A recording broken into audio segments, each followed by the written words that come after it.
Selamat pagi, Bapak, Ibu, Saudara yang terkasih. Perkenalkan, nama saya Lea Vanita Citra Adinda. Bapak, Ibu dapat memanggil saya Lea. Asal gereja saya dari GKI Kuta Arjo.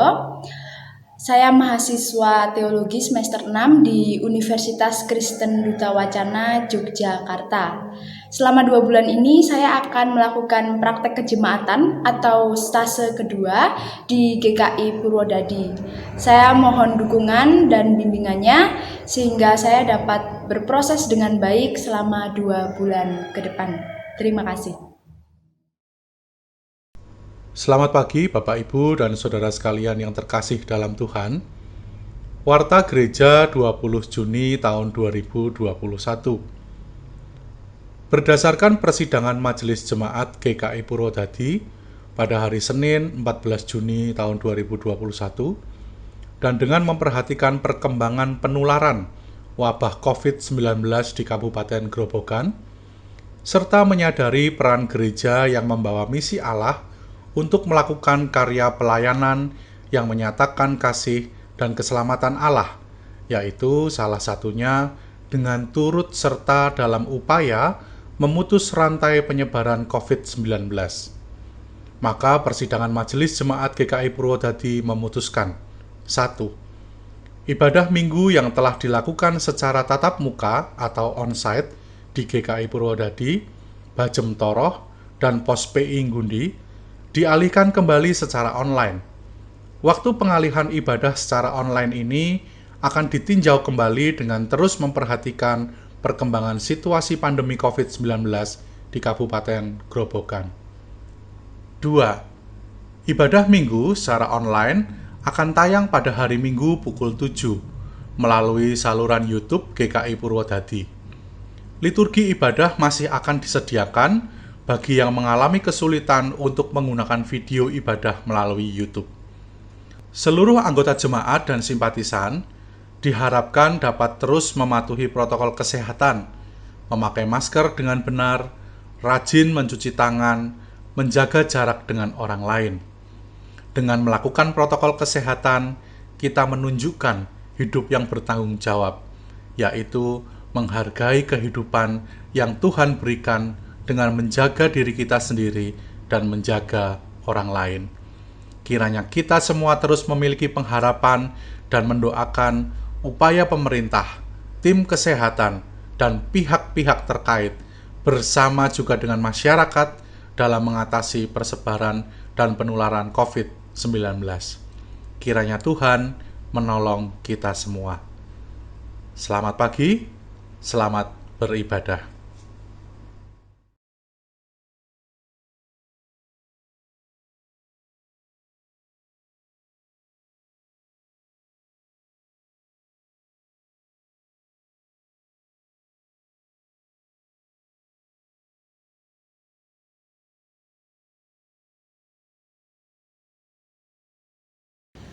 Saat ini bukanlah saat yang mudah untuk dilalui. Ada begitu banyak kegelisahan, kecemasan, dan ketakutan di sekeliling kita. Namun, marilah kita memberanikan diri untuk terus percaya seperti apa yang dikatakan dalam kitab Habakuk. Sekalipun pohon ara tidak berbunga, pohon anggur tidak berbuah, hasil pohon zaitun mengecewakan. Sekalipun ladang-ladang tidak menghasilkan bahan makanan, kambing domba terhalau dari kurungan, dan tidak ada lembu sapi dalam kandang. Namun, aku akan bersorak-sorak di dalam Tuhan, beria-ria di dalam Allah yang menyelamatkan aku. Allah Tuhanku, itu kekuatanku. Terpujilah Allah.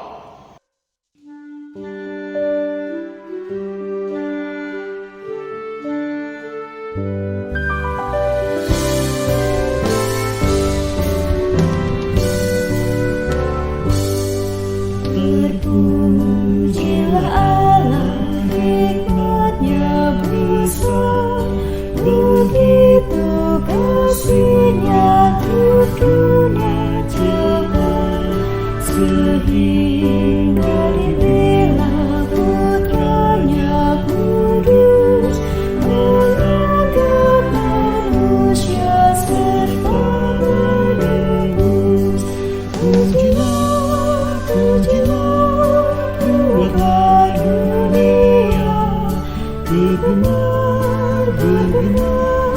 mendengar suaranya, dapatkanlah Allah demi putranya, dipuji padanya semua hikmatnya.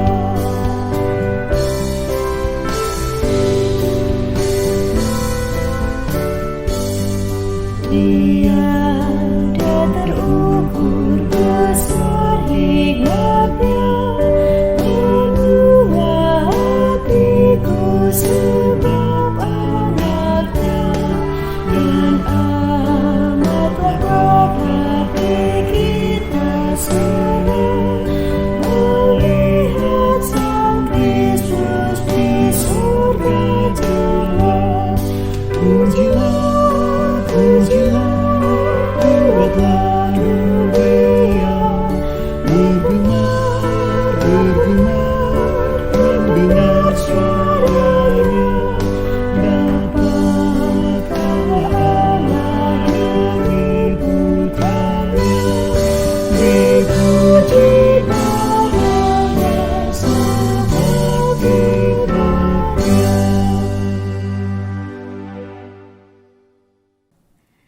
Ibadah ini berlangsung dalam pengakuan bahwa pertolongan kita adalah di dalam nama Tuhan yang menjadikan langit dan bumi, yang dengan kasih setianya tidak pernah meninggalkan segala ciptaannya.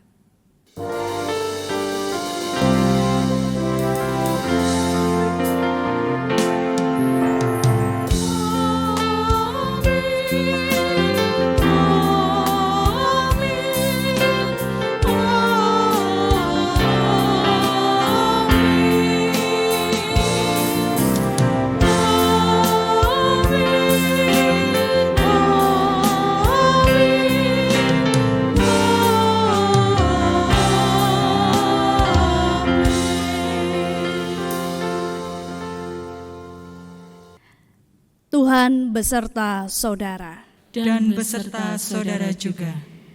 Dalam setiap ibadah minggu kita, ada lilin yang menyala. Lilin yang menyala merupakan simbol Tuhan yang hadir bersama umat-Nya. Seperti api, Ia membakar habis segala keegoisan dan kefanaan manusia, menyisakan yang terpenting, kemurnian. Seperti nyala api yang memberi kehangatan, Ia menghangatkan hati kita yang dingin. Seperti api, Ia memberi terang agar di tengah kegelapan yang menakutkan, kita tetap tahu harus menuju kemana.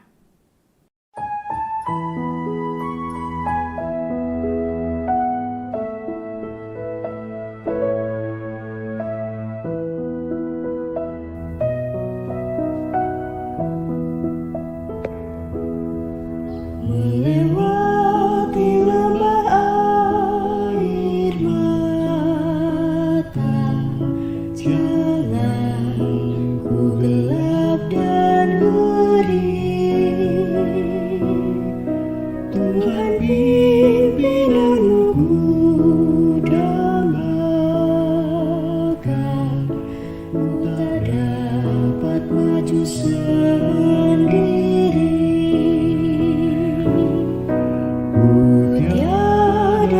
Jalan ya Tuhan, Engkaulah yang mengerti. Terang-Mu halau ketakutan, ku tak dapat maju sendiri. Mari kita berdoa mengakui dosa-dosa kita di hadapan Tuhan.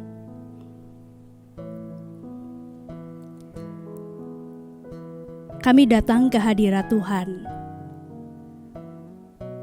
dan berada di hadapan-Mu ya Tuhan.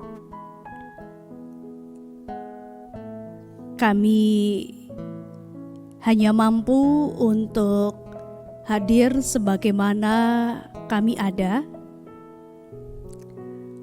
dan Tuhan melihat kami dengan segala keberadaan diri kami, masa lalu kami, apa yang sudah terjadi pada hari-hari ini, termasuk juga apa yang menjadi cita-cita dan angan-angan kami di hari depan. Datang di hadirat Tuhan, berada di hadirat Tuhan, kami membuka diri kami, sebab tak mampu kami berpura-pura. Engkau yang melihat dan mengetahui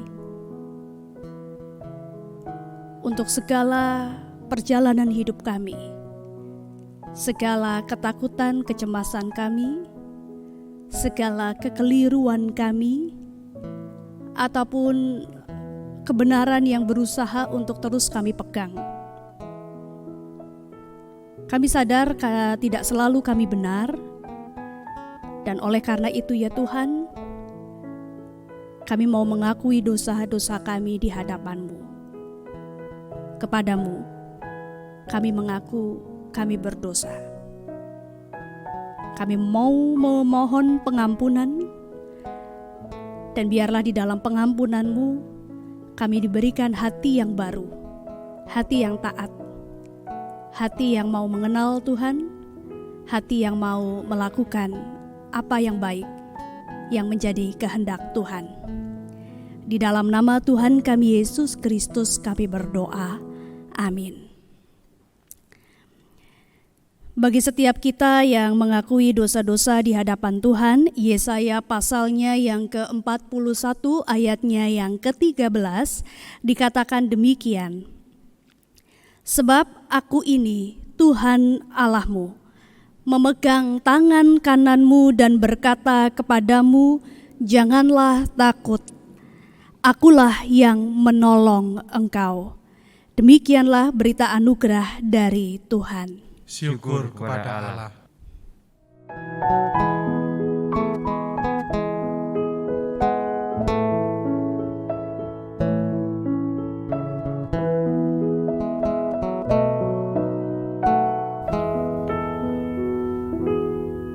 Tiada sobat lain yang membantu. Ku sangat lemah dan letih. Tuhan berjalanlah di dekatku. Ku tak dapat maju sendiri.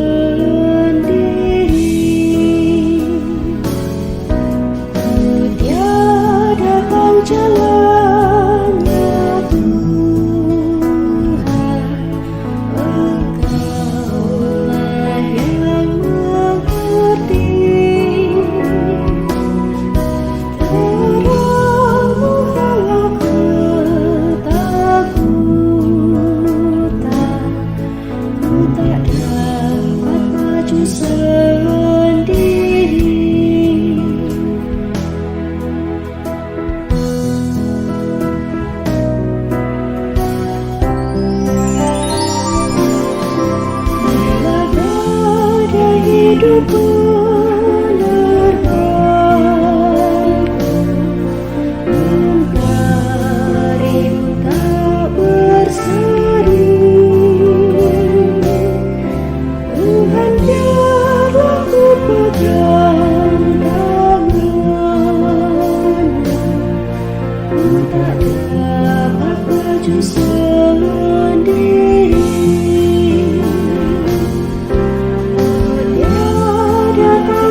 Mari kita berdoa sebelum membaca dan merenungkan firman Tuhan. Agar kami dapat membaca dan merenungkan firman-Mu ya Tuhan, maka kami menundukkan kepala kami berdoa supaya tulisan-tulisan yang diilhamkan dari Allah ini dapat menyapa kami, membuat kami mengerti akan arti kehadiran Tuhan dan juga arti kehidupan kami. Kami ingin agar hidup kami semakin berkualitas, dibentuk untuk maksud dan kemuliaan Tuhan. Maka tolonglah kami, biarlah di dalam kuasa Roh Kudus, hati dan pikiran terarah semata kepada Tuhan. Dalam nama Tuhan Yesus Kristus kami berdoa, amin. Pembacaan Alkitab diambil dari Injil Markus, pasalnya yang keempat, ayatnya yang ke-35 hingga ayat yang ke-41. Injil Markus pasal yang keempat, ayatnya yang ke-35 hingga ayat yang ke-41. Pada hari itu, waktu hari sudah petang, Yesus berkata kepada mereka, "Marilah kita bertolak ke seberang." Mereka meninggalkan orang banyak itu lalu bertolak dan membawa Yesus beserta dengan mereka dalam perahu, di mana Yesus telah duduk dan perahu-perahu lain juga menyertai Dia. Lalu mengamuklah taufan yang sangat dahsyat dan ombak menyembur masuk ke dalam perahu sehingga perahu itu mulai penuh dengan air. Pada waktu itu Yesus sedang tidur di buritan di sebuah tilam. Maka murid-muridnya membangunkan Dia dan berkata kepadanya, "Guru, Engkau tidak peduli kalau kita binasa?" Ia pun bangun, menghardik angin itu dan berkata kepada danau itu, "Diam, tenanglah." Lalu angin itu reda dan danau itu menjadi teduh sekali. Lalu Ia berkata kepada mereka, "Mengapa kamu begitu takut? Mengapa kamu tidak percaya?" Mereka menjadi sangat takut dan berkata seorang kepada yang lain, "Siapa gerangan orang ini, sehingga angin dan danau pun taat kepadanya?" Demikianlah pembacaan firman Tuhan. Bapak, Ibu, saudara-saudari, kita bisa salah mengenali orang. Suatu kali suami saya sedang pergi, ia tidak di rumah, ketika ada seseorang yang datang ke rumah mencari suami saya untuk memperbaiki senapan angin. Karena tidak bertemu, maka ia menitipkan senapan itu ke saya agar nantinya diberikan kepada suami saya ketika suami saya pulang. Ketika titipan itu saya sampaikan ke suami saya lalu tertawa. Lalu dengan berhikmat, suami saya kemudian menunjukkan pesan tertulis di handphonenya. Ternyata setelah orang itu menitipkan senapan ke saya, ternyata orang itu kemudian mengirim pesan tertulis kepada suami yang bunyinya, "Mas, senapannya sudah saya taruh di rumah ya. Tadi sudah diterima sama pembantunya jenengan." Seperti apa yang saya alami, orang lain bisa salah mengenali kita. Karena mereka belum atau tidak mengenal kita. Nah, meski demikian, ibu bapak, saudara-saudari, bisa juga yang terjadi adalah kita salah mengenali, salah mengerti, salah memahami orang yang sekian lama sudah kita kenal. Setidaknya hal itu kita lihat dalam pengalaman para murid bersama Yesus di Danau Galilea. Ada perkembangan pemahaman dari para murid mengenai Yesus dalam satu peristiwa itu. Kita melihat para murid melihat Yesus sebagai yang pertama, sebagai yang berinisiatif untuk menetapkan tujuan. Bapak, Ibu, saudara-saudari, setelah seharian Yesus mengajar dalam berbagai perumpamaan di tepi Danau Galilea, maka ketika waktu sudah menunjukkan petang, Yesus berkata kepada para murid-Nya, "Marilah kita bertolak ke seberang." Semua murid mematuhi dan menuruti perkataan Yesus. Mereka sepakat, menurut, mau ikut saja ke arah yang sudah Yesus tetapkan. Nah, mungkin ibu bapak, saudara-saudari, para murid ketika mendengar Yesus berkata, "Mari kita bertolak ke seberang." Para murid sudah mengenal tujuan yang dimaksud oleh Yesus. Karena daerah Danau Galilea bukanlah satu daerah yang asing. Maka daerah-daerah di tepian Danau Galilea mestinya juga sudah dikenal oleh para murid. Daerah seberang. Kalau kita kemudian membaca di pasal yang kelima, para murid kemudian tiba di Gerasa. Tidak terlalu jauh, tidak asing buat para murid. Lalu mereka bersama-sama menaiki perahu dan berlayar menuju ke seberang. Sebagai orang beriman, kita juga percaya bahwa Tuhan menetapkan tujuan yang baik dalam kehidupan kita. Dalam bahasa yang sering kita dengar, sering kita ucapkan, kita mengatakan bahwa Tuhan memiliki rancangan-rancangan keselamatan. Ia mempunyai rancangan yang baik, bukan rancangan kecelakaan.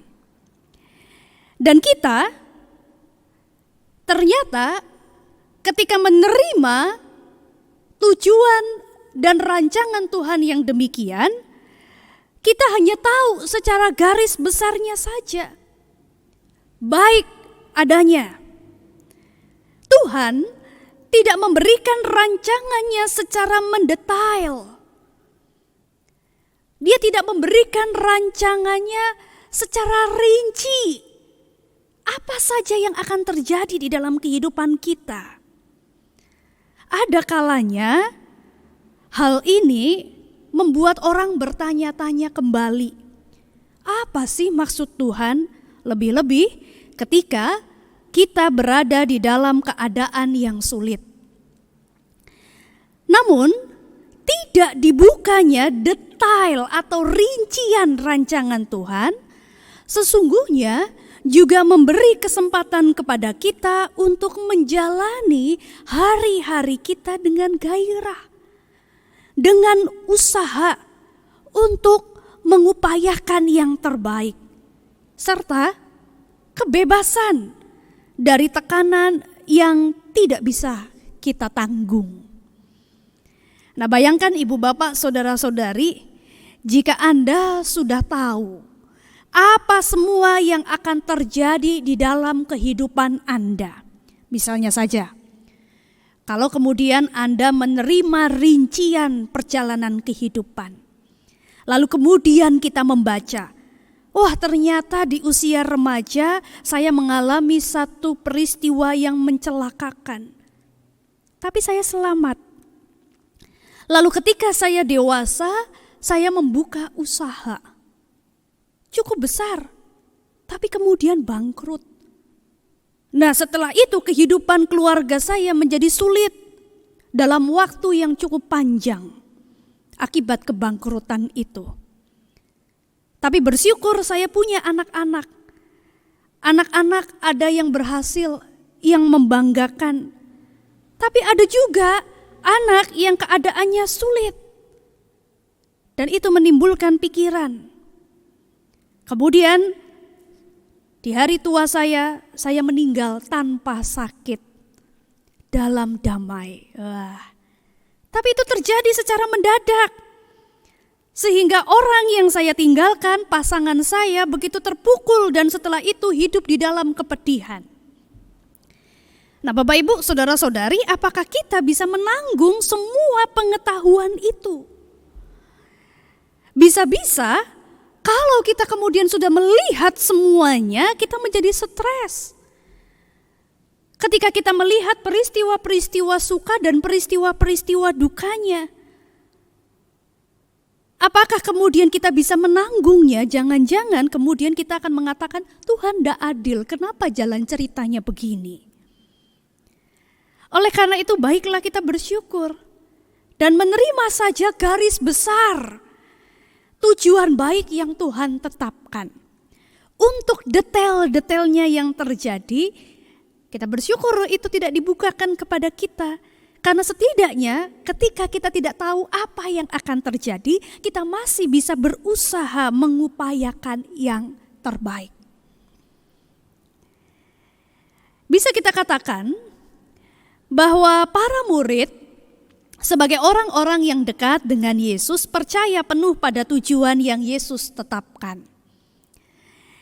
Jadi mereka melihat Yesus sebagai sosok yang sudah menetapkan tujuan. Nah, persoalannya di dalam perjalanannya ini ternyata ada badai besar yang tidak bisa dianggap enteng.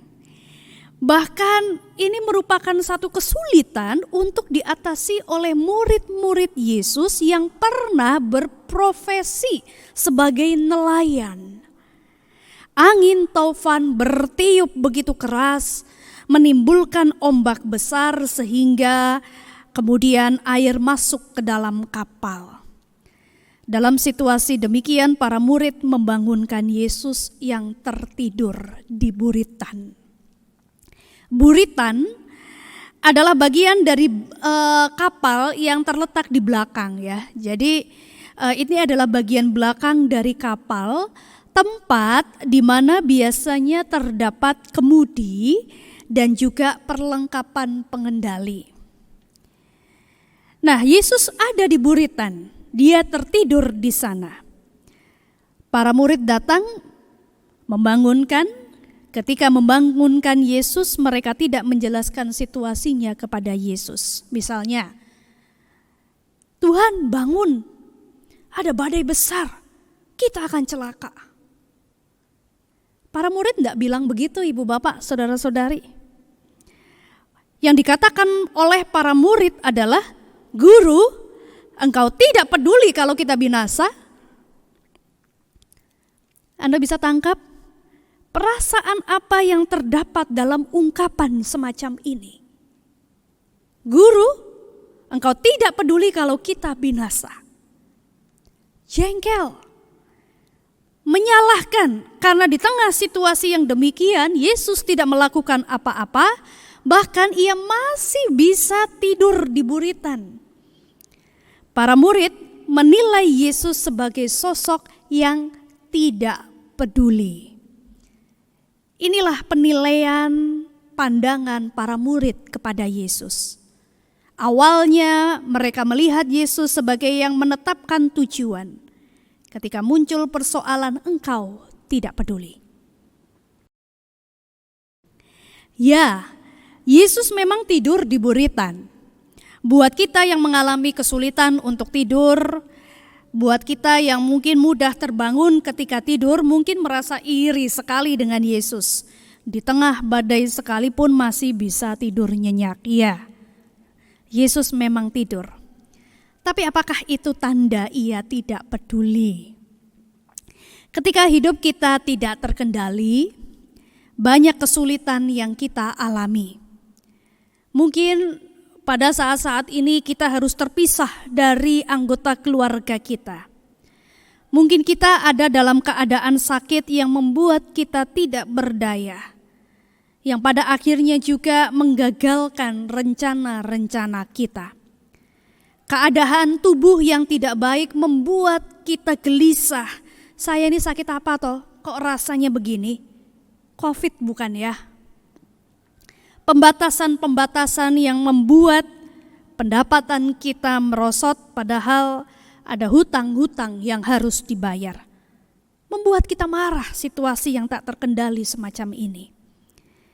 Keadaan yang tidak bisa kita kendalikan membuat kita marah, merasa sendiri dan menilai Tuhan, engkau tidur ya Tuhan, engkau tidak peduli. Ibu bapak saudara-saudari, mungkin semua kita pernah melihat Tuhan dengan cara seperti itu. Ketika Yesus mendengar murid-muridnya berkata demikian, Yesus kemudian bangun dan kemudian ia berkata dengan keras, menghardik angin itu dan berkata kepada danau, diam, tenanglah. Lalu angin itu reda dan danau itu menjadi teduh sekali. Keadaan secara tiba-tiba berubah drastis. Diam, tenang, seolah-olah tidak terjadi apa-apa. Bisa Anda bayangkan? Mengejutkan dan mengherankan, bukan? Para murid yang sebelumnya melihat Yesus sebagai sosok yang tidak peduli, diperhadapkan dengan Yesus yang secara ajaib menenangkan badai, mengendalikan keadaan. Dalam keterkejutan, para murid kemudian bertanya, siapa gerangan orang ini? Pertanyaan ini diajukan bukan dari orang yang tidak mengenal Yesus. Para murid setiap hari bersama Yesus, melihat Yesus mengajar, mendengar penjelasan Yesus, melihat karya perbuatannya pada orang-orang sakit. Mereka sudah tahu siapa Yesus. Namun di titik itu, setelah mereka melihat kuasa Yesus untuk menenangkan badai, pertanyaan itu diajukan untuk mengkoreksi kembali pemahaman mereka mengenai Yesus. Dalam badai kehidupan yang kita hadapi, kita mungkin juga seperti para murid yang menganggap Tuhan tidak peduli dengan keadaan kita. Di manakah Tuhan ketika badai mengamuk? Para murid mengkoreksi pemahaman mereka. Yesus ada di buritan. Ia ada bersama kita. Ia ada di buritan memegang kendali. Yesus menenangkan badai bukan atas permintaan para murid. Dari keterkejutan para murid kita tahu bahwa mereka juga tidak menduga Yesus akan melakukan hal itu. Yesus menenangkan badai karena kehendaknya. Itu adalah hak prerogatif yang tidak dapat diganggu-gugat oleh siapapun. Dan peristiwa itu merubah penilaian dan pandangan para murid. Di tengah situasi badai, Yesus memberi tanda ajaib pada para murid, agar para murid percaya, tidak takut. Percaya adalah bagian dari hidup kita yang perlu untuk terus kita bina, kelola, dan kita tumbuhkan. Siapakah Yesus bagi Anda?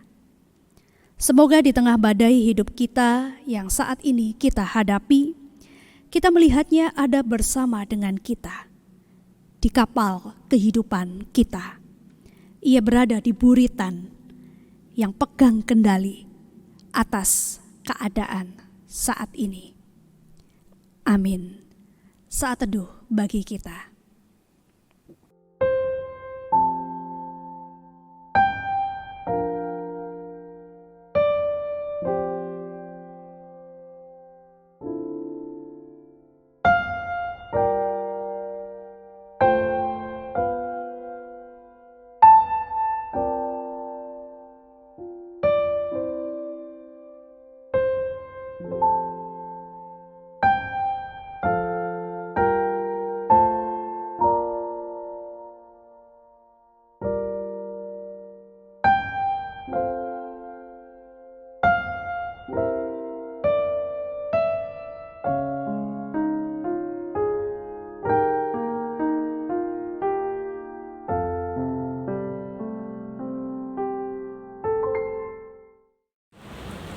Mari saudara-saudara bangkit berdiri bersama dengan umat Allah di segala masa dan tempat. Kita mengikrarkan pengakuan iman kita seturut dengan pengakuan iman Rasul.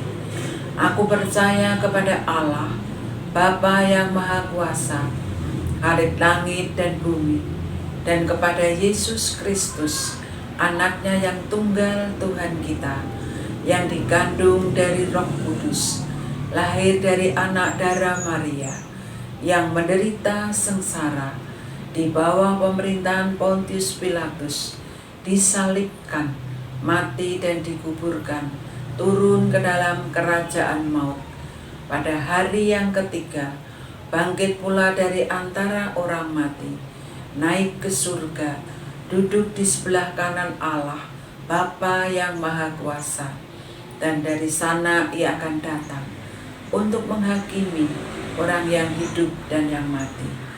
Aku percaya kepada Roh Kudus, gereja yang kudus dan am, persekutuan orang kudus, pengampunan dosa, kebangkitan orang mati, dan hidup yang kekal. Amin. Dipersilahkan duduk. Mari kita menundukkan kepala kita bersama-sama berdoa syafaat. Kami datang ke hadirat-Mu ya Tuhan di saat ini. Kami datang ingin mendoakan saudara-saudara kami yang sedang bergumul dengan keberadaannya, dan kami juga ingin berdoa atas situasi yang menjadi pergumulan kami bersama. Pandemi COVID-19 yang sampai saat ini masih belum berakhir, bahkan kasusnya semakin meningkat di banyak tempat. Tuhan, kiranya Engkau menolong kami untuk bisa melalui saat-saat ini. Biarlah apa yang kemudian dilakukan oleh pemerintah dalam upaya untuk menekan penyebaran penyakit COVID-19 ini, maka bisa disambut dengan kerjasama bersama masyarakat. Di kota kami sendiri, Purwodadi, di Grobogan, sudah 2 minggu ini dilakukan gerakan bersama 1 hari di rumah saja. Kami berupaya untuk terlibat, untuk membatasi diri kami, dan memakai waktu yang ada melakukan kegiatan-kegiatan di rumah saja. Kiranya Tuhan menolong, berikan kami kesehatan dan kekuatan. Kami ingin berdoa juga untuk tim medis yang di dalam tanggung jawab mereka berhadapan dengan pasien-pasien dengan segala penyakit termasuk juga dengan COVID-19. Tuhan, kami dengar ada banyak tenaga kesehatan yang juga saat ini terpapar virus COVID-19 dan harus menjalani perawatan. Kiranya Tuhan menolong, berikan pemulihan, berikan kesembuhan, dan dalam beban tanggung jawab yang masih harus dijalankan oleh teman-teman tenaga kesehatan yang sehat, kiranya Engkau mampukan. Kami berdoa untuk pasien COVID-19 yang menjalani perawatan, saudara-saudara kami yang saat ini menjalani perawatan, baik itu di rumah sakit dan juga isolasi mandiri di rumah. Tuhan, tolonglah berikan kekuatan dari Tuhan. Engkau akan jamah anak-anak-Mu yang saat ini sedang berjuang untuk mengupayakan kesembuhan. Biarlah pengobatan yang dilakukan baik itu di rumah sakit maupun di rumah itu bisa berjalan dan saudara-saudara kami yang sakit bisa pulih dan sembuh kembali. Kami saat ini juga ingin bawa di dalam doa untuk pergumulan-pergumulan dari setiap kami, keluarga-keluarga yang sedang bergumul karena anggota keluarganya menderita sakit COVID, dan juga mungkin kami mempunyai kesulitan-kesulitan baik itu di dalam pekerjaan kami, Dan di tengah pandemi yang merebak kembali, ada banyak hal yang menjadi pergumulan setiap keluarga. Kiranya Tuhan juga menolong kami, kuatkan iman kami ya Tuhan, dan biarlah kami boleh saling mendukung, saling mendoakan satu dengan yang lain. Kiranya di dalam kasih-Mu Tuhan, kami mampu untuk bersatu, untuk memberikan apa yang bisa kami berikan sebagai bantuan untuk saudara-saudara kami yang membutuhkan. Terima kasih ya Tuhan, inilah seluruh doa dan permohonan kami. Kami menaikkan doa ini hanya di dalam satu nama, Tuhan kami Yesus Kristus. Amin. Kita hidup dalam pemeliharaan Tuhan, sehingga kita akan senantiasa dicukupkan.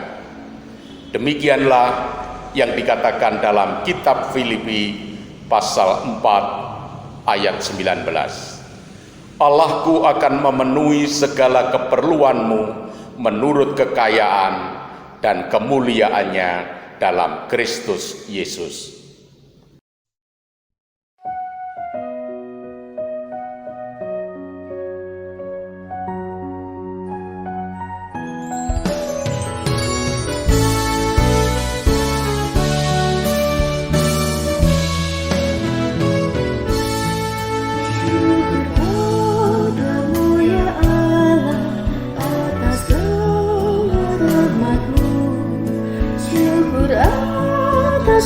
Kecukupan dari kasih-Mu penuh, syukur atas pekerjaan walaupun berpun lambat, syukur atas kasih sayang dari sangat dan lama.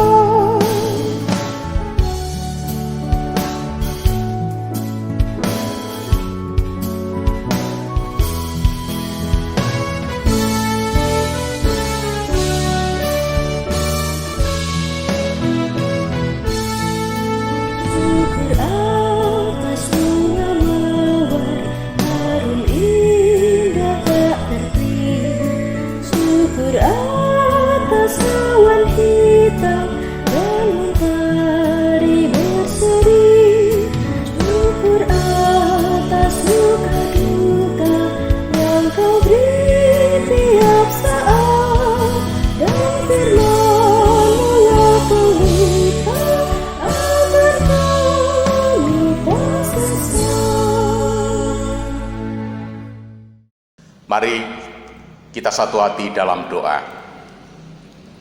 Ya Allah, Bapa yang Maha Kasih, kami naikkan syukur dan terima kasih kami kepadamu Bapa untuk berkat yang boleh kami terima dalam kehidupan kami. Berkat-Mu sungguh mencukupkan kebutuhan kami, bahkan melebihi. Sebagai ungkap syukur Tuhan, saat ini, di saat ibadah ini, kami sisihkan sebagian dari berkat itu. Kami kumpulkan dan kami persembahkan kepadamu. Bapa, kami sadar persembahan kami tidak sebanding dengan berkat-berkat yang kami terima. Untuk itu Tuhan, berkati persembahan kami, agar semuanya boleh kami gunakan untuk hormat dan kemuliaan nama Tuhan. Dalam Yesus Kristus kami berdoa. Amin.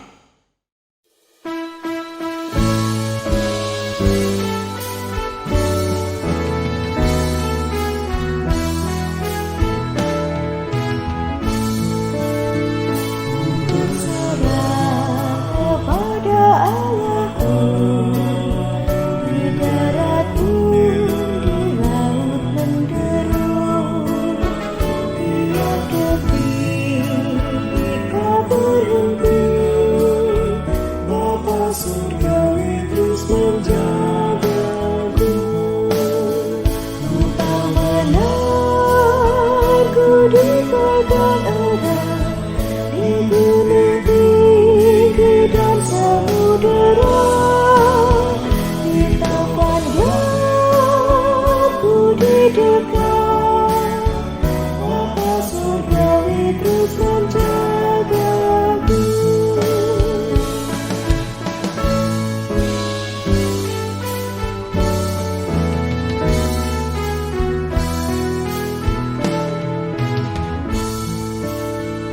meski berjalan di lembah gelap, Pembawa baik membimbingku tetap.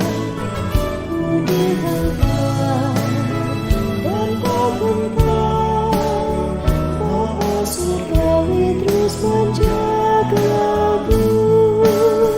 Ku tak benar, ku dipegang erat di gunung tinggi dan samudera, di taman gelap ku di dekat, Bapa surgawi terus menjagaku.